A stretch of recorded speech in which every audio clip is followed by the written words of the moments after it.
Salut, j'espère que vous allez bien. On se retrouve pour la review de Crunchyroll 2023 qui vient à peine de se terminer. Il est 21h38. Je crois que le show vient de se terminer depuis 10 minutes plus ou moins. Le show a duré 3h30. En vrai, c'était plutôt bien. Ça passait vite, je trouve. C'est bien plus agréable de regarder un show quand il se déroule dans la soirée que en pleine nuit. Et je trouve que ce sera encore mieux quand on va regarder Elimination Chamber en Australie et que du coup le show sera diffusé vers 10h du matin plus ou moins pour nous en Europe.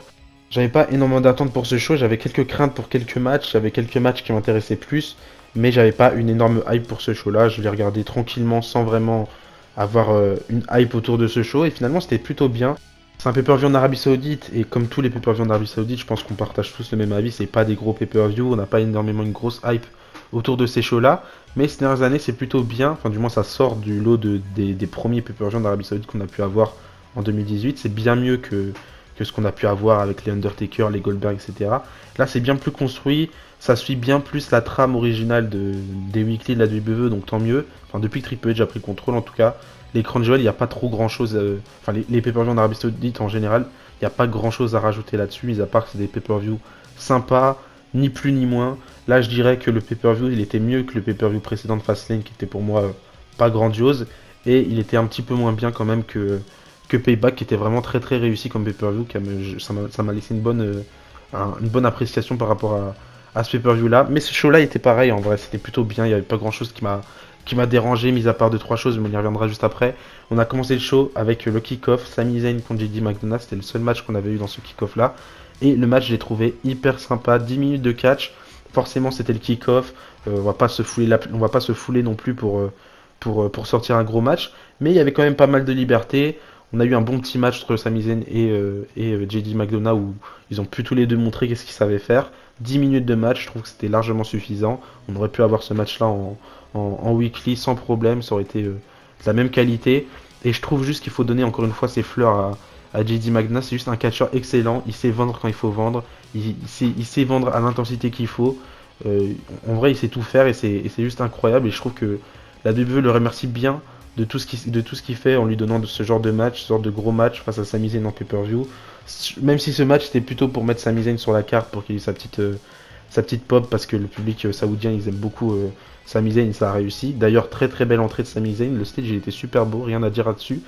Mais franchement c'est une belle récompense pour JD McDonough qui, qui travaille dur pour avoir ça. Il travaille dur, que ce soit à NXT UK, tout ce qu'il a fait du côté d'NXT UK, tout ce qu'il a fait sur le circuit indépendant, sur le circuit européen, tout ce qu'il a fait du côté d'NXT récemment. Il a travaillé dur et il le mérite amplement. J'ai bien aimé les calls de Michael Cole, du coup, dans ce match-là, qui vendait bien et qui faisait des belles éloges à JD McDonough, qui disait que s'il voulait être agressif, il savait le faire quand il fallait être agressif, que c'était un des catcheurs les plus prometteurs pour l'avenir, qui s'est fait entraîner par Finn Balor, etc. Tout ce qu'on sait, nous, en tant que fans de catch, mais le grand public ne savent pas réellement qui est JD McDonough, ne savent pas à quel point c'est un bon catcheur quand tu regardes le catch de l'extérieur et que tu es vraiment un casu et que tu regardes vraiment le catch pour passer un petit moment devant la télé, tu te rends pas compte à quel point un catcheur comme ça qui taffe pour les autres, comme Sami Zayn pour le coup, c'est vraiment des bons catcheurs et faut leur donner leurs éloges et leurs fleurs comme l'a bien fait Michael Cole pendant ce match-là. Pas mal de choses intéressantes aussi pendant ce match-là, des moves qui m'ont impressionné, des moves que j'aime beaucoup. Déjà le standing Spanish Fly de JD McDonough, je trouve que c'est un move super beau à regarder, il le fait souvent et c'est un très très bon move. Et à la fin, on a Sami Zayn qui va faire son Elva Kick, suivi d'un Blue Thunder Bomb pour remporter le match. Il remporte très rarement les matchs avec les Blue Thunder Bomb.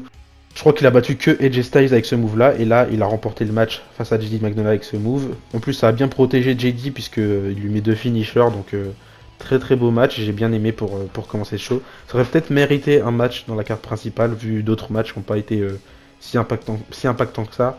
Mais l'affiche, c'est vrai que les affiches pour la WWE, enfin du moins au niveau des superstars construites, il y avait des matchs qui méritaient d'être sur la main card et pas dans le kick-off comme ce match-là. On a commencé le show avec Rollins contre McIntyre, c'est ce que je dis souvent, c'est ce qui me dérange un petit peu avec les pay-per-view groupés. J'aime beaucoup les pay-per-view groupés, hein, de toute façon on en a toujours eu. Mais quand t'as deux main titres, quand t'as deux titres mondiaux dans un show différent, c'est bien les pay-per-view exclusifs puisque tu peux mettre chacun dans son show, chacun son main event et t'as pas une hiérarchie par rapport au titre. Là, le fait de mettre Seth Rollins avec le titre poids lourd en opener, ça prouve juste que hiérarchiquement, Seth Rollins, c'est pas aussi gros que Roman Reigns malheureusement. enfin du moins du point de vue de la WWE. Moi ça m'aurait pas dérangé du tout d'avoir à l'inverse Roman Reigns en opener et Rollins et McIntyre en main event vu la qualité des deux matchs qui sont vraiment le jour et la nuit. Je dis pas que les deux matchs enfin je dis pas que un des matchs était plus mauvais que l'autre, mais enfin si en vrai il y en a un qui était plus mauvais que l'autre, mais c'est pas pour autant qu'il était vraiment dégueulasse. Enfin bref, on y reviendra. Donc Rollins contre McIntyre, on a eu plus ou moins 20 minutes, je dirais, de catch, 18 minutes de match entre les deux. C'était un bon petit match, je m'attendais pas à mieux, je m'attendais pas à moins bien, mais c'était vraiment un bon petit match, chouette à regarder. Peut-être un petit peu lent par moment, mais je pense que si je me remate le match maintenant, il n'y a pas un moment où je serais fatigué, où j'aurais pas envie de regarder. J'ai pas été concentré par autre chose pendant ce match-là, je trouve que le match était très bien. Drew il était over au début du match. En tout cas les fans saoudiens ont scandé son nom, c'était très très bien pour lui. La storyline était parfaite, c'était une très très bonne storyline pour construire ce match-là. Et comme je l'avais dit dans mes pronostics, il y avait pas mal de questionnements par rapport à ce match, puisqu'on savait pas quand est-ce que Drew McIntyre il allait heel turn, on savait pas quelle position avait chaque catcheur dans ce match-là. Rollins on sait que c'est le face, mais il a un petit peu des penchants heel de temps en temps, il est un peu sarcastique, etc. Et pareil pour McIntyre, on sait qu'il est face, mais il a des penchants heel de temps en temps où il n'hésite pas à vraiment brutaliser ses adversaires, et encore plus ces dernières semaines vu la construction qu'il a autour de son personnage. Donc l'histoire était hyper intéressante, plus les histoires par rapport à Broken Dream, le fait que Seth Rollins il se plaint du fait que McIntyre lui se plaignait pendant le Covid de ne pas avoir remporté le titre de la WWE de la manière dont il voulait, alors qu'il y a des personnes qui savaient pas ce qu'ils allaient manger le jour même à cause du fait qu'ils pouvaient plus travailler tout simplement. Donc l'histoire était super bien. Rollins pendant tout le long du match, il va vendre son dos. Enfin, peut-être pas pendant tout le long du match, mais à un moment donné, il va vendre super fort son dos. Il va même claquer tout son moveset à un moment donné. De temps en temps, on a même l'impression de retrouver le Seth Rollins de l'époque. Je sais que Seth Rollins, il a un petit peu ralenti dans son in-ring, mais de temps en temps, on a l'impression qu'il met un petit peu plus la vitesse. Et c'est bien parce que c'est Seth Rollins là qu'on aime beaucoup dans le ring. Mais même sans ça, Seth Rollins reste quand même très très bon dans le ring. J'apprécie beaucoup. À un moment donné, on a eu pas mal de moments marquants. McIntyre qui lui avait son petit côté heel où il voulait vraiment finir avec le dos de Seth Rollins. McIntyre qui va kick out les pédigree de Seth Rollins. Ensuite, il va kick out le stomp de Seth Rollins. Il va se dégager de tout ça. À un moment donné, Seth Rollins va partir en Phoenix Splash, mais ça va être contré Claymore Kick sur Seth Rollins. Mais il va se dégager à ce moment-là. Super bon match, en vrai, il n'y a pas grand chose à rajouter là-dessus. Et puis à la fin du match, pedigree, puis stomp, curb stomp, victoire de Seth Rollins qui remporte le match clean. À mon avis, c'est ça qui va faire tourner McIntyre. Il essaie de récupérer des trucs et là, il a vu qu'il n'a plus d'excuses, il n'y a plus de bloodline, il n'y a plus de judgment day ou quoi que ce soit. Il a eu son match, il a eu son opportunité, il n'a pas réussi à l'avoir alors qu'il n'y avait personne pour l'en empêcher. À mon avis, c'est ça qui va le faire tourner et qui va le faire passer de l'autre côté. Donc ça va être intéressant à voir. D'ailleurs, plus tard en backstage, je crois que McIntyre il va être assis un petit peu dégoûté de sa défaite et on aura Rhea Ripley qui va la rejoindre. Donc affaire à suivre et j'ai hâte de voir comment tout ça va se tourner du côté de Raw. À mon avis, on n'en a pas terminé avec cette rivalité-là.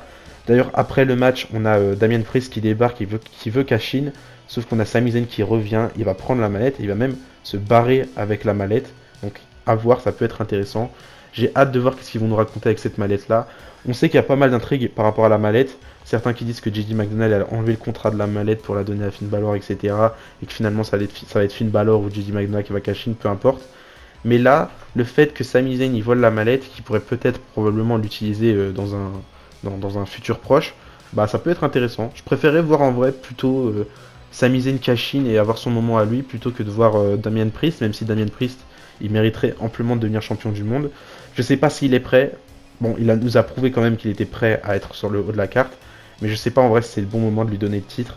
Vu toutes les personnes qui attendent, on a McIntyre, on aura Gunther qui va arriver pour WrestleMania j'imagine, on a pas mal de noms, on a Nakamura qui est encore là, peut-être d'autres arrivées par la suite, je sais pas, peut-être des arrivées du côté de NXT. Il y a pas mal de personnes qui pourraient se lancer dans cette course au titre, et Damien Priest, je sais pas si c'est vraiment son moment, du moins je sais pas si c'est le moment qu'il devienne champion, vu ce qu'on pourrait écrire par la suite avec le règne de Seth Rollins. Enfin bref, très très bon match. Ensuite on est passé au Fatal 5-Way entre le match des filles. Rhea Ripley qui défendait son titre face à Raquel Rodriguez, Nia Jax, Shayna Baszler et Zoe Stark. Et franchement j'ai été vraiment surpris de ce match-là, mis à part encore une fois le fait que elles doivent s'habiller d'une certaine manière pour pas choquer le public saoudien. Ça c'est toujours un petit peu dérangeant et je pense pas que ça va changer de sitôt. Déjà elles sont sur la carte, c'est très bien quand on se rappelle qu'à une époque on pouvait pas avoir de catcheuse féminine, enfin de catcheuse tout court du coup, dans les shows d'Arabie Saoudite. Là on a fait un pas en avant. Mais c'est toujours un petit peu chiant, je trouve, et il faudrait les laisser faire ce qu'elles veulent, tout simplement, parce qu'elles sont maîtres de décider ce qu'elles veulent, tout simplement. 11 minutes de match, c'était pas très très long, mais c'était très intense, et je trouve qu'il fallait pas mettre plus de temps à ce match-là.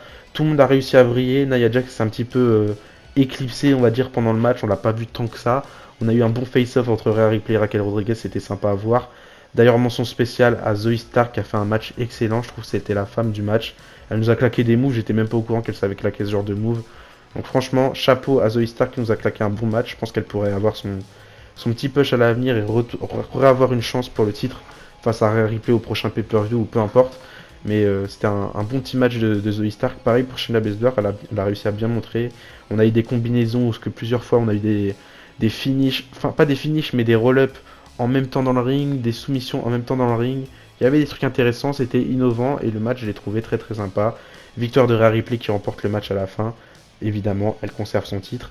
En plus, elle avait une entrée bizarre où on avait plein de Saoudiens qui faisaient leur entrée, ça a duré quasi 10 minutes. Et puis elle fait son entrée au bout de ces 5-10 minutes où les Saoudiens faisaient leur entrée. J'ai pas compris le projet, mais c'était rigolo. Enfin bref. Ensuite, Sosikoa, il a affronté John Cena, match qui était trop trop long. 16 minutes, attends, oui, 16 minutes si je dis pas de bêtises. 16 minutes de match, mais ça m'a paru 30 minutes tellement c'était long, tellement c'était lent. Et j'ai trouvé le match chiant en vrai, j'ai pas aimé le match, j'ai pas kiffé du tout. Pourtant, je pense que vous savez que j'aime beaucoup John Cena, c'est mon catcheur préféré de tous les temps. Mais malheureusement, c'est triste, mais on approche de la fin. C'était peut-être même son dernier, c'était peut-être même son dernier match à la WWE. J'étais persuadé que le match allait se dérouler de cette manière-là. C'est le genre de match qui me déplaît un petit peu. On a eu la même match quasi à Fastlane quand on a eu le match par équipe LA Knight et Cena contre Jimmy Uso et Sikoa. Le match était vraiment pas incroyable, franchement. Peut-être que sous un autre angle, le match peut être sympa et l'histoire peut être racontée correctement, mais j'ai pas apprécié plus que ça le match. Je me suis endormi quasi tout le long du match. Enfin, j'ai pas réellement dormi, j'étais sur une chaise, mais j'ai dormi. Voilà, on va dire ça comme ça. Le match n'était pas. Il y a rien qui me retenait pour regarder le match. À la fin du match, on a Sikoa qui va péter un câble et qui va envoyer une trentaine de Samoan Spike à John Cena. Enfin, pas réellement des vrais Samoan Spike, mais il va mettre son pouce à chaque fois, plusieurs fois sur la gorge de John Cena. Ce qui va coûter le match, évidemment, John Cena, puisqu'il va perdre clean face à Sikoa. Victoire de Sikoa qui remporte le match. Première grosse victoire en pay-per-view pour Sikoa. C'est le moment de lancer le projet, on peut dire ça comme ça. Je suis pas fan, encore une fois, ce genre de construction où tu construis un mec hyper fort pour que personne le terrasse. Quand c'est fait comme ça, je trouve que c'est pas incroyable. C'est largement moins bien qu'une construction à la Gunther qui est très très fort, mais qui a des moments d'adversité où il fait face à l'adversité, des moments où il est proche de perdre, etc. Là, c'est aussi quoi, c'est pas genre de construction qu'on a avec lui, même s'il a perdu plusieurs matchs, mais à chaque fois il a perdu des matchs contre des gros noms, même si on a eu LA Knight dans le tas, c'est un gros nom pour l'avenir. En tout cas, il est établi pour, mais je suis vraiment pas fan du tout de la construction de Sikoa. J'ai quand même hâte de voir qu'est-ce qu'ils vont faire de lui par la suite, comment il va évoluer, comment et quand il va réussir à se faire une place dans le main event. Ça pourrait être intéressant, donc hâte de voir ça. Ensuite, on a Rey Mysterio qui a défendu son titre des États-Unis face à Logan Paul. Le match a duré 18 minutes. Je trouve que le match était bien. Le match n'était pas énormissime, c'était pas dégueu non plus, mais c'était pas excellent non plus. C'était un bon match sans plus. Peut-être un petit peu trop long, 18 minutes, ça m'a paru assez long en vrai pour ce match-là. On a eu pas mal de bons moments en vrai pendant ce match, mais beaucoup de moments aussi qui n'étaient pas forcément utiles dans ce match en tout cas. On a une longue partie du match où Logan Paul va fortement dominer Rey Mysterio et pendant plein de moments on a Rey Mysterio qui va reprendre l'avantage, mais à chaque fois Logan Paul va revenir reprendre l'avantage sur Rey Mysterio jusqu'au moment où il y a quelqu'un, je ne saurais pas dire si c'est quelqu'un de connu ou quoi que ce soit, en tout cas quelqu'un de plutôt lambda qui arrive pour donner un point américain à Logan Paul, la construction basique, on l'a eu 30 milliards de fois à la WWE. Il donne le point américain, sauf que là, je pense que Rey Mysterio s'en rend compte, il va envoyer Logan Paul sur le coin du ring, et à ce moment-là, il va faire tomber le point américain en dehors du ring. La personne lambda, je vais l'appeler comme ça, personne lambda, qui donnait le point américain, va vouloir rendre le point américain à Logan Paul, sauf qu'à ce moment-là, on a Santos Escobar qui va venir pour l'en empêcher. Sauf que là, comme un con, il va prendre le point américain, il va vouloir poursuivre le mec qui a donné le point américain, sauf qu'il va poser le point américain sur le ring, enfin sur le tablier du ring. ça a servi à rien, juste rendre Santos Escobar ridicule, c'est ça que j'ai pas aimé du tout. Du coup, là, à ce moment-là, Remiso part pour faire son 619. Je crois qu'il fait son 619 si je dis pas de bêtises. À ce moment-là, Logan Paul se relève, il prend le point américain. Coup de poing, enfin gros coup de poing sur Rey Mysterio. 1, 2, 3, victoire, nouveau champion. Logan Paul qui devient champion des États-Unis. Construction basique, je trouve, et choix. Je dirais pas que c'est une mauvaise décision parce que pour l'instant on n'y est pas encore et je sais pas dire ce qui va se passer dans l'avenir. Mais actuellement, je trouve que c'était vraiment pas le bon move à faire. Il y avait pas mal de choses à créer avec le règne de titre des États-Unis de, de Rey Mysterio avec Santos Escobar par la suite. Il y avait des trucs intéressants, il y avait de l'intrigue. On s'imaginait peut-être que Santos Escobar allait turn. Là, donner le titre à Logan Paul, c'est une construction de simplicité, je trouve. Ils essayent de donner le titre pour. Ils veulent lui donner le titre pour peut-être avoir plus de visibilité, toucher un petit peu plus de monde qui connaissent pas le catch, pour inciter certaines personnes qui ne regardent pas de catch habituellement à regarder la WWE. Je comprends le fait de lui donner le titre, mais je pense pas qu'ils en avaient besoin plus que ça. C'était pas vraiment une obligation de faire cette construction-là. Certes, Logan Paul c'est un bon catcheur et il a prouvé qu'il savait faire de bonnes choses. Et je crois pas qu'avoir deux champions par timer dans le même show, c'est une bonne chose. On verra bien comment ça va se passer par la suite. On verra si ça a forcé Logan Paul à se pointer plus souvent ou alors avoir une construction à la Roman Reigns ou à venir pour avoir son petit match une fois de temps en temps. On verra bien aussi qui va récupérer le titre à Logan Paul. Je pense que Santos Escobar est bien parti pour aller chercher le titre des États-Unis. Mais pour l'instant, je pense pas qu'il droppera le titre avant WrestleMania. C'est ça qui m'embête un petit peu. Peut-être qu'on aura un Logan Paul contre LA Knight du coup à WrestleMania pour le titre des États-Unis. C'est fortement la construction la plus probable actuellement et ça me dérange un petit peu. Ensuite, on a Io Sky qui a défendu son titre face à Bianca Belair. Deuxième match que je craignais avec le match précédent. Parce que là, je voulais pas du tout d'une victoire de Bianca Belair. Je sais plus combien de temps il a duré le match. Je vais vite fait vérifier combien de temps le match a duré. 16 minutes 33, donc plus ou moins les mêmes temps que les deux matchs plus ou moins le même temps que les deux matchs précédents. Et là, le match était très très bien. On a eu pas mal de bonnes choses. Le match était, je vais pas vous mentir, moins bien que le match qu'on a eu entre Io Sky et Bianca Belair à Backlash. En plus, la foule était vraiment pas du tout à fond pendant le match. Pareil pour les deux matchs précédents avant ça, Sosikoa. En fait, depuis le match de Sosikoa et John Cena, le public était endormi. Il fallait attendre le main event pour que le public se réveille. Ou peut-être le match juste avant le main event. Mais le public était vraiment endormi, c'était un petit peu chiant. Pas mal de bonnes choses pendant ce match-là. À un moment donné, Bayley va arriver alors qu'elle était censée ne pas être là, je crois. Je sais pas si c'était Nick Aldis qui avait dit que Bayley allait pas être présente à Crunchyroll. Ou alors je crois que c'était Dakota Kai qui avait dit sur les réseaux sociaux qu'elle serait pas présente du tout à Crunchyroll puisque elle est toujours blessée. Elle va attendre d'être en meilleure forme pour pouvoir se pointer lors des pay-per-view ou quoi que ce soit. Je sais plus qui a dit quoi, mais ça doit être un truc du genre. Pas mal de bons moves encore une fois comme je l'ai dit. À la fin on a Io Sky qui essaye de gagner, on a Bayley qui veut donner la victoire, mais encore une fois, mésentente où Io Sky elle veut remporter le match, mais à la fois elle veut pas trop tricher. On sent qu'Io Sky elle pourrait très vite turn face, jusqu'au moment où, à un moment donné, je crois qu'on a, Bianca Belair qui veut faire un KOD sur Io Sky en dehors du ring. Et là, on a une nouvelle personne qui débarque, Kairi Sane. C'était pressenti, on savait qu'elle avait signé avec la WWE aux alentours de SummerSlam 2023. On savait qu'elle avait encore 2-3 petits bookings du côté de la Stardom et en général du côté du Japon pour des matchs. Mais on ne savait pas quand est-ce qu'elle pouvait faire son retour. On savait que ça allait plus ou moins vers le mois de novembre, etc.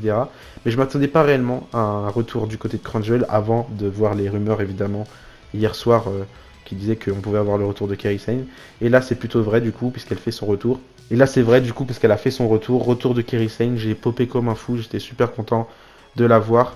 Elle vient aider Io Sky à remporter le match. Io Sky qui défend et c'était vraiment le meilleur moyen de terminer ce match-là. Une victoire d'Io Sky qui conserve son titre. Il y aura pas mal de choses à écrire par la suite. Et on sent que Io Sky, elle est super contente de retrouver Kairi Sane, mais Bayley, elle se demande qu'est-ce qui se passe. Donc est-ce que tout ça va nous mener à, au final, Io Sky qui turn face pour rejoindre Kairi Sane et son groupe de personnes, puisque d'après pas mal de rumeurs que Fightful a confirmé, donc ça a l'air d'être plutôt fiable, la WWE prévoirait de rajouter 2-3 autres personnes au clan Io Sky, Kairi Sane, etc. Asuka même, elle devrait les rejoindre par la suite. Donc à ce moment-là, j'ai pas trop d'idées personnellement de noms. Il y a quelques petits noms qui me viennent en tête, mais je pense pas que ce soit trop probable. Peut-être Meiko Satomura qui pourrait faire son retour ses débuts dans le main roster du coup pour un dernier petit run, ça pourrait être sympa. Je sais pas, on verra qui les rejoindra par la suite, surtout qu'on s'approche de Survivor Series. D'ailleurs, il y a eu une annonce par rapport à Survivor Series, la WWE qui a annoncé enfin c'était une petite pub, hein, une petite publicité pour nous annoncer que War Games reviendrait cette année et on aura bel et bien War Games pour les Survivor Series. À voir si ce sera juste pour le masculin comme on a pu l'entendre sur certaines rumeurs ou pour les deux, masculin et féminin. Je pense qu'on pourrait faire un War Games féminin vu les personnes qui se rajoutent là-dedans, Charlotte Flair, Shotzi, etc. qui sont ensemble avec Bianca Belair peut-être même Jade Cargill qui va faire ses débuts à ce moment-là, même si je pense pas, et je pense qu'elle sera du côté de Monday Nitro, et du coup Kairi Sane qui vient de rejoindre Io Sky, etc. Pas mal de choses intéressantes. À voir aussi, peut-être que Kairi Sane pourrait rejoindre Damage Control, je pense pas trop, mais ça peut être une possibilité, donc à voir. Avant-dernier match de la soirée, Damien Priest qui a affronté Cody Rhodes, c'était pas le match le plus hypant pour beaucoup. Pas moi personnellement, c'est le genre de match que je préfère largement un Cody Rhodes contre Damien Priest qu'un John Cena contre Solo Sikoa. Mais globalement, c'est pas le match le plus hypant de la carte, loin de là. C'est peut-être même le match de la carte principale le moins hypé de tous, puisqu'il n'y a pas de match en jeu, il n'y a pas de titre en jeu, il n'y a rien en jeu. C'est juste un 1 contre 1 entre Cody Rhodes et Damien Priest. Et moi, c'est le genre de match qui m'intéresse. 11 minutes de match. Le fait qu'il soit pas hypé par tout le monde et tu rajoutes à ça le fait que ce match a une très mauvaise place sur la carte, ça a fait que je pense qu'il n'y a pas tout le monde qui a été hyper concentré sur ce match. Mais je trouve qu'il a été sympa. 11 minutes, pour 11 minutes de match, c'était quand même assez sympa. À la fin, on a tout le monde qui a débarqué. JD McDonough, Finn Balor et Harry Play, peu importe. Tous les membres du jugement qui ont débarqué pour essayer de gruger. Mais on a Cody Rhodes qui a quand même remporté le match en faisant 3 crossroads, je crois, sur Damien Priest. Donc assez protégé, Damien Priest. Ça me dérange en vrai ce genre d'enchaînement de finisher. Ça me dérange pas quand ils le font une fois de temps en temps, mais ces dernières années, la WWE, reproduire son finisher 4 fois en fin de match pour remporter un match, c'est vraiment tout le temps. Brock Lesnar avec son F5, John Cena avec son Attitude Adjustment, Seth Rollins avec son Curb Stomp. On a eu ça tout le temps. Drew McIntyre avec sa Claymore à WrestleMania 36. Et là, Cody Rhodes avec son Crossroads. J'ai l'impression que c'est récurrent et la WWE, ils savent pas comment protéger quelqu'un d'autre. Enfin, quelqu'un autrement que de faire 30 000 finishers sur lui. Et je trouve ça un petit peu désolant. Je pense que le match, on aurait pu ne pas l'avoir, ça aurait été la même chose, mais encore une fois, moi c'est le genre de match que j'aime bien, les petits match-up comme ça, sympa, un contre un, match en simple en pay-per-view. Je trouve que ça doit arriver de temps en temps, donc tant mieux. Et ça a permis à Cody Rhodes d'avoir sa petite pop, d'avoir la foule qui a popé pour lui, la foule qui a chanté son song. Ça fait plaisir. Et puis dans un gros show comme ça, ne pas avoir Cody Rhodes, ça aurait été compliqué, je trouve, enfin dur quand même de pas le mettre, sur un aussi gros show, enfin un aussi gros show. Un show aussi bien payé plutôt. Donc voilà, victoire de Cody Rhodes qui remporte le match. Et enfin, on passe au main event, Roman Reigns qui défend son titre face à LA Knight. Et encore une fois, c'est un petit peu la même chose. Construction basique, construction chiante, construction lente. Je sais pas ce que vous en avez pensé de ce match-là. Peut-être une petite chose positive que je pourrais dire par rapport à ce match, c'est que c'est le meilleur match de la carrière de LA Knight, je pense. En tout cas, à la WWE, c'était son meilleur match. Roman Reigns lui a donné son meilleur match, mais c'était vraiment pas fameux. C'était pas incroyable, c'était pas très bon, c'était juste bon sans plus. Il n'y a pas eu de trucs dégueulasses dans ce match-là qui fait que le match était pourri, mais il n'y a pas eu de choses magiques qui m'ont fait penser que le match était excellent. Je trouve juste que le match était bon, la construction par rapport à la storyline était normale. Après, toujours le même finish, hein. On a quelqu'un qui intervient, c'est aussi quoi qui est arrivé à la fin qui voulait intervenir, mais il a pas pu, puis après là ça a commencé à s'accélérer avec Elena qui arrivait à faire 2-3 petites choses. Il faisait son finisher, son BFT, et puis sa descente du coude tout simplement. Enfin bref, il a fait pas mal de ses moves principaux pour essayer de remporter ce match-là. Mais ça n'a pas réussi. À la fin, on a Roman Reigns qui se prend le tombé. Mais on a Paul Heyman, je crois que c'était Paul Heyman, si je dis pas de bêtises, qui va mettre le pied de Roman Reigns sur la corde. À ce moment-là, on a Jimmy Uso qui va intervenir, etc. Jusqu'au moment où Roman Reigns va mettre son spear final pour remporter le match. 20 minutes de match. Il y a eu des moments où, tout au long du match, j'ai pas cru déjà à la victoire de LA Knight. Même avant ça, je crois qu'on est beaucoup à ne pas croire à une victoire de LA Knight face à Roman Reigns. Et peu importe en vrai le challenger face à Roman Reigns ces derniers temps, moi j'y crois pas personnellement à chaque fois. Et je pense que j'y croirai plus tant que Roman Reigns perde tout simplement. Mais quand même, on a eu des bons moments où LA Knight était proche de gagner. On voit qu'il pouvait le faire. S'il y avait personne qui intervenait, il pouvait le faire. Mais encore une fois, cette même construction où quelqu'un intervient, où quelqu'un donne la victoire à Roman Reigns, c'est un petit peu récurrent ces derniers temps. Et on n'est pas surpris, hein. Je pense qu'on était tous au courant que ça allait se passer comme ça.